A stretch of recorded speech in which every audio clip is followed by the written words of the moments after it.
Hey, what is going on, guys? So today we're going to be covering 6 important strategies for improving your level of self-discipline. Now, before we get into the nitty-gritty, I do want to take a brief moment to define what exactly self-discipline is. Because when I asked you guys to tell me about your problems with discipline on Twitter the other day, I got a lot of answers ranging from motivation to distractions to cell phone addiction, all kinds of things in between. And while all these answers are legitimate problems, I don't think that all of them fit neatly into the category of self-discipline. Where they do fit is in the broader category of behavior change, and that is the big goal for most of us. We want to change our behaviors to be more aligned with our goals and our long-term desires. And when it comes to that general mission to change our behaviors, I see 4 main areas that we need to focus on. One of which is the cultivation of self-discipline, which we're going to tackle in this video, but also the building of new habits, which can make that behavior automatic, the customization of our environment, which can remove roadblocks and help us resist temptations by basically removing them, and of course the consumption of as much Brondo as possible, since it is the thirst mutilator. But as you may have guessed, this video is only about that first area, self-discipline. And where I want to start is by asking and answering 2 questions. Number 1, what exactly is self-discipline? And number 2, how does it differ from motivation? Because I think a lot of people get these 2 terms confused. To start, I want to share a quote from the writer Samuel Thomas Davies, because it actually answers both of those questions in a pretty tidy way. Self-discipline is about leaning into resistance, taking action in spite of how you feel, living life by design, not by default. But most importantly, it's acting in accordance with your thoughts, not your feelings. Put another way, motivation is your overall level of desire to do something, whereas discipline is your ability to do it regardless of how you feel. And for any of you who've ever woken up thinking, I don't feel like it, which is all of you, myself included, you can see now how important self-discipline is. It's building that baseline that allows you to act in accordance with your long-term goals, no matter how motivated you feel. So with that being said, let's cover 6 important strategies for building your self-discipline. And we're gonna start with one that doesn't seem very tangible or actionable at first, but stick with me here because this is a mindset shift that I've found more helpful than any other self-improvement technique I've tried in recent memory. To put it simply, when you're trying to change your behavior, forget about the goal you're trying to achieve, the external outcome, and instead focus on the change in identity you want to happen. This is a concept that I first read about in James Clear's book, Atomic Habits, which I highly recommend, by the way. And there's this passage near the beginning of the book that really encapsulates it well, so I'm just gonna read it to you here. Imagine 2 people resisting a cigarette. When offered a smoke, the first person says, "No thanks, I'm trying to quit." It sounds like a reasonable response, but this person still believes they are a smoker who is trying to be something else. They are hoping that their behavior will change while carrying around the same beliefs. The second person declines by saying, "No thanks, I'm not a smoker." It's a small difference, but this statement signals a shift in identity. Smoking was a part of their former life, not their current one. They no longer identify as someone who smokes. So the general idea here is that once you've embraced a change in your identity, you're gonna find yourself acting in alignment with that change. And if you're wondering why exactly this happens, the 3rd chapter of Robert Cialdini's book, Influence, the Psychology of Persuasion, has a great explanation for it. Essentially, humans feel this natural compulsion to act consistently with their past decisions. As he writes in the book, once we have made a choice or taken a stand, we will encounter personal and interpersonal pressures to behave consistently with that commitment. Those pressures will cause us to respond in ways that justify our earlier decision.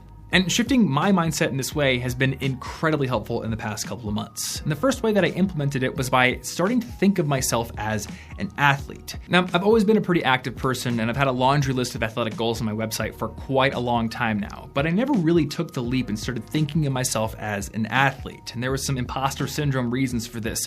But after reading that passage in the book, I decided to take the leap and start thinking of myself as an athlete, not just as somebody who does active things. And that shift in mindset has done wonders for my levels of self-discipline in many different areas, from going to the gym more consistently, to training harder while I'm there, to even improving my diet, which has been a lot better than it used to be over the past couple of months. So seriously, if you take nothing else from this video, I'm putting this first for a reason. Start thinking about behavior change in terms of the identity that you want to embody rather than the goals that you want to achieve.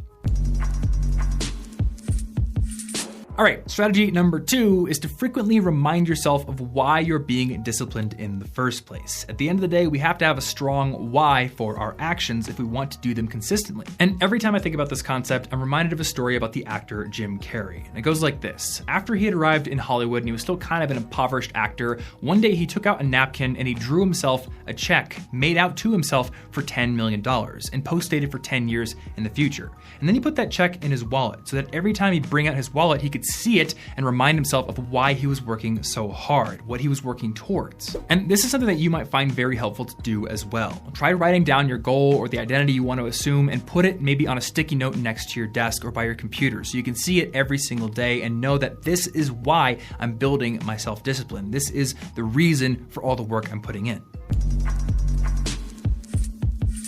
All right, strategy number 3 is to find ways to embrace discomfort and embrace the resistance you feel towards doing something that takes hard work or that's unpleasant. Just like going to an actual gym and lifting weights makes you better at lifting weights in the future and able to lift more weight the next time you go in, every time you embrace discomfort, you are essentially doing a rep of the exercise that is self-discipline because it is a skill that can be learned. It is a muscle that can be built over time. This is why I'm such a proponent of taking cold showers, because a cold shower is something that most people don't want to do. It's not very comfortable standing underneath that stream of ice cold water. And that's the point. Every morning that you get into the shower and you choose to turn that handle to cold instead of hot, you are embracing discomfort. You're leaning into the resistance, and that makes you better at doing so in the future, regardless of what the task is. So as you go through your daily life, find ways to embrace discomfort. It could be cold showers, it could be signing up for a 6 a.m. ROTC fitness class, it could be taking the stairs instead of the elevator. Basically, whenever your brain throws up that I don't feel like it excuse,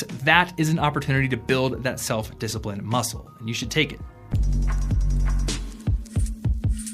Okay, we are on to item number 4 of our list, which is to target the fundamentals first. And by the fundamentals, I mean the biological necessities of life, your sleep, your nutrition, and your exercise habits. These are all crucial to pay attention to because the part of your brain that handles executive functioning, the part that regulates your desires and your impulses, requires a lot of energy and regular rest to function at peak levels. Always remember that you are first and foremost a collection of biological systems, all of which require the right inputs if you want to get the best outputs out of them. And I know, it's easy to picture the brain as separate from all of this, as existing in this metaphysical realm where the only needed fuel sources are motivation, determination, and wholesome memes. But the brain needs rest, and it needs exercise, and it needs the right balance of nutrients just as the rest of your body does. So if you're sleep deprived, which judging from the amount of views on this video, you probably are, or you haven't gotten enough exercise regularly, or your diet is crap, that is where you should focus your discipline first.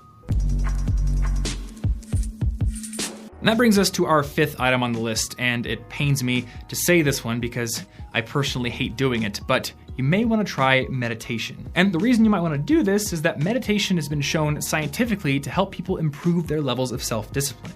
In fact, a 2013 study at Stanford University showed that people who went through compassion training, which was a specific meditation program, were better able to regulate their emotions afterwards. And this is crucial for remaining disciplined and being able to make rational decisions. Now, an easy way to get started would be by using guided meditation, which you can use through apps like Headspace and Calm, or through many free videos here on YouTube. But the form of meditation that I've always practiced, which I think is better for the development of self-discipline specifically, is a form of what's called Zazen meditation, where I simply sit and concentrate on my breath with my eyes closed. And when my attention is inevitably pulled away by a random thought, I work to notice that and let that thought go, and then bring my attention back to my breath. And doing this over the long term has helped with both self-discipline and concentration. And like I said, I'm not a huge fan of meditation. It's probably the self-development practice that I hate doing the most, but the benefits of doing so are undeniable.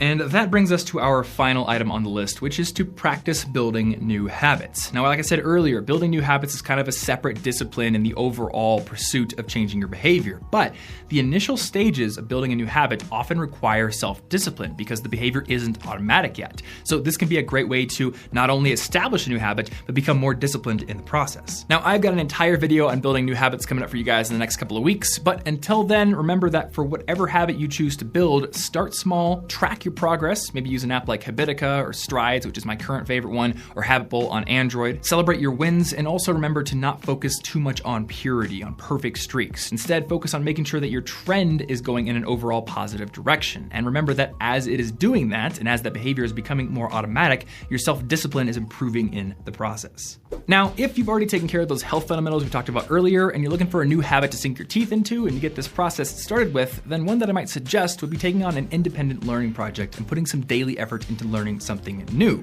Perhaps, if you have the same interests that I do, in the area of computer science and algorithms. Not only are these two topics incredibly fascinating, but if you happen to be the kind of person who wants to be a web developer someday or wants to be a programmer, then learning these computer science fundamentals can really give you a leg up on the competition. And if you're looking for a good place to get started, then you should check out the computer science courses over on Brilliant. Brilliant is a fantastic learning platform for anyone wanting to learn math, science, and yes, computer science much more effectively and much faster than they normally would. This is because Brilliant takes an incredibly active approach to learning. Instead of just passively delivering material like in a lecture, they immediately throw you into challenging problems that keep your interest high and give you something to apply your current skill set to right from the get-go. Now, with this approach, you are going to get stuck sometimes. Like I got stuck with the sorting algorithms part in their computer science algorithms course.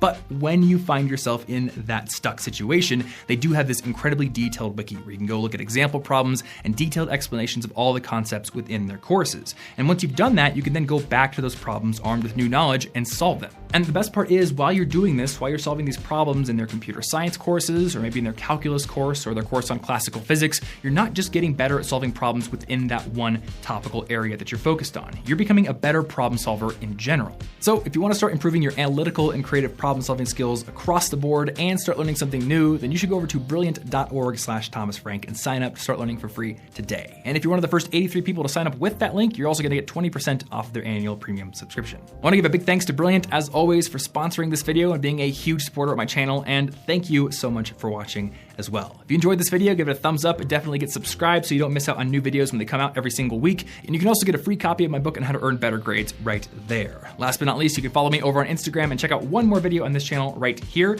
and I will see you in the next one.